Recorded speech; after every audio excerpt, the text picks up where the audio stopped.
देखिए next topic है हमारा law of diminishing marginal utility. इसको हम शॉर्ट में बोलते हैं लॉ ऑफ DMU।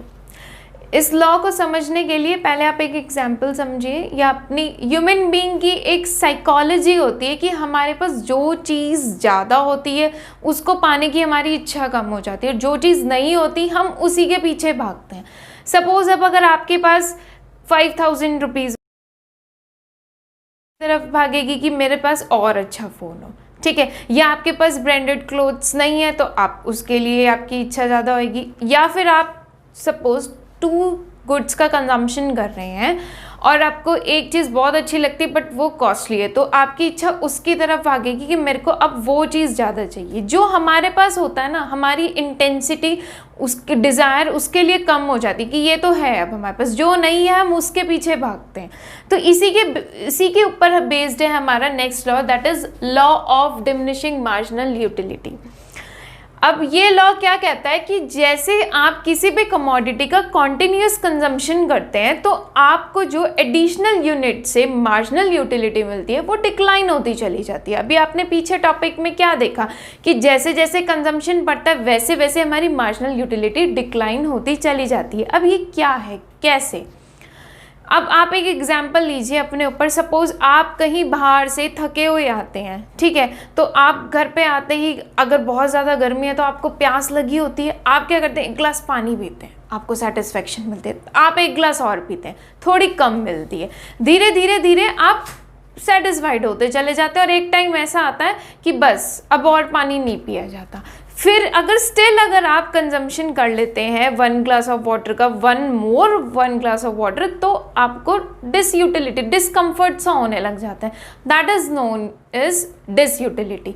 सो इसी चीज़ पे बेस्ड है, हमारी साइकोलॉजी पे ही ये लॉ बेस्ड है कि जैसे जैसे हम मोर एंड मोर यूनिट्स का कंजम्पशन करने लगते हैं वैसे ही जो हमारी एडिशनल यूनिट जब हम कंज्यूम करते हैं तो उससे जो हमें MU मिलता है वो डिक्लाइन होता चला जाता है। सिंपल फंडा कि आप C जब बढ़ाएंगे, दैट इज कंजम्पशन जैसे जैसे बढ़ेगा उसकी जो MU है वो फॉल होती चली जाएगी, ठीक है। ये सेटिस्फेक्शन के ऊपर बेस्ड है, इसलिए इसको फंडामेंटल लॉ ऑफ सेटिस्फेक्शन भी बोला जाता है। ये हमारी साइकोलॉजी होती है कि हमारा जो मार्जिनल यूटिलिटी है वो कम होती चली जाती है, हमारे पास जो चीज़ नहीं है उसके लिए हमारी डिज़ायर जो है कम हो जाती है, ठीक है, और जिस चीज़ की कमी है उसके लिए डिज़ायर बढ़ जाती है, इसलिए इसको फंडामेंटल साइकोलॉजिकल लॉ भी बोला जाता है।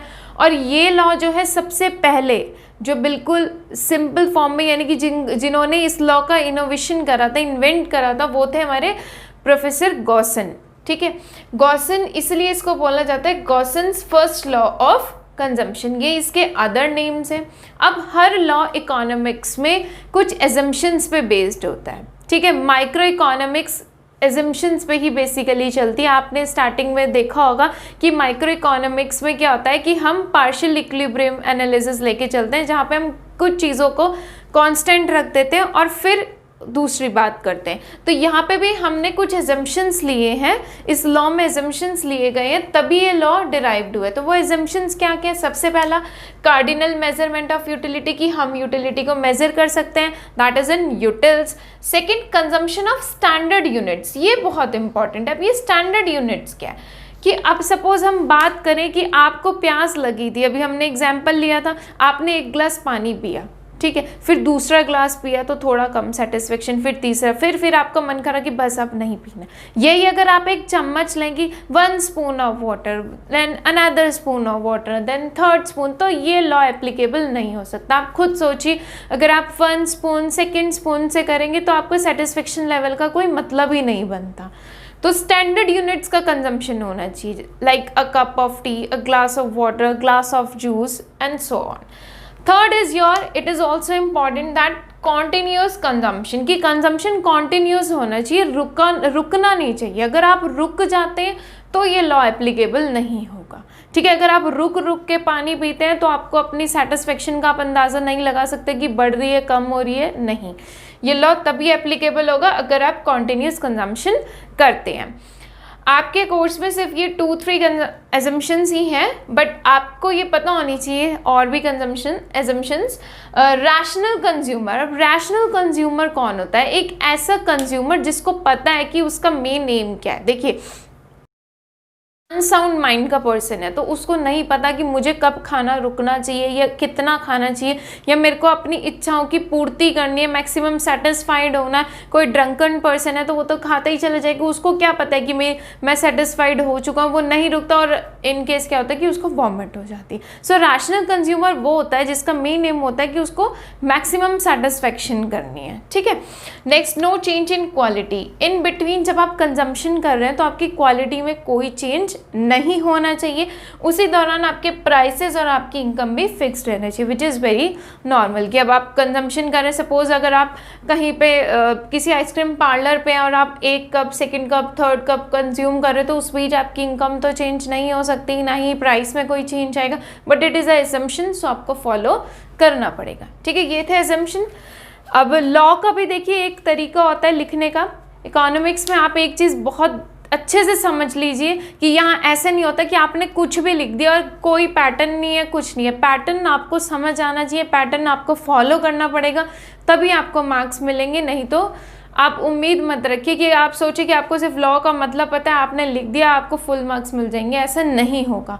सबसे पहले आपको लॉ को डिफाइन करना पड़ेगा, देन आपको उसके एजम्पशंस देने पड़ेंगे, देन आपको ये बताना पड़ेगा कि इस लॉ को हम फॉलोइंग शेड्यूल एंड डायग्राम से एक्सप्लेन करेंगे। उसके बाद उस डायग्राम और उस टेबल की आपको एक्सप्लेनेशन देनी पड़ेगी। तो हर चीज़ का एक पैटर्न होता है इकोनॉमिक्स में, वो आपको फॉलो करना पड़ेगा। इसलिए मैं आपको इस तरीके से ही समझाती हूँ ताकि आप पहले ये लिखें, फिर ये, फिर ये, फिर ये एक्चुअल पैटर्न होता है। तो हम एजम्पशंस तक हमें समझ आ गया था।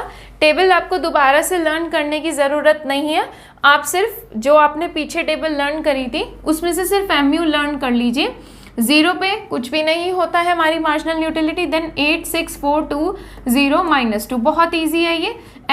MU लर्न कर लीजिए, इससे ही TU बन जाता है और यहाँ पे सिर्फ MU की ज़रूरत होती, क्योंकि ये कहा जाता है कि ये लॉ क्या कहता है कि जैसे जैसे आपने कंजम्पशन बढ़ाया है, देखिए आप कंजम्पशन बढ़ रहा है, ठीक है, कि पहले आपने 1 यूनिट कंज्यूम करी, 1 आइसक्रीम खाई, then 2nd ice cream, then 3rd, then 4th, then 5th, then 6th, तो आपकी मार्जिनल यूटिलिटी जो है वो फॉल होती चली जा रही है।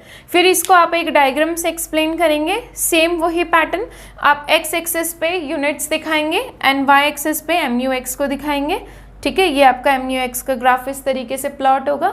देन इसके बाद आप ये बताएंगे that from the above table and diagram it shows that as the consumption increases the MU derived from the additional unit of that particular commodity must decline।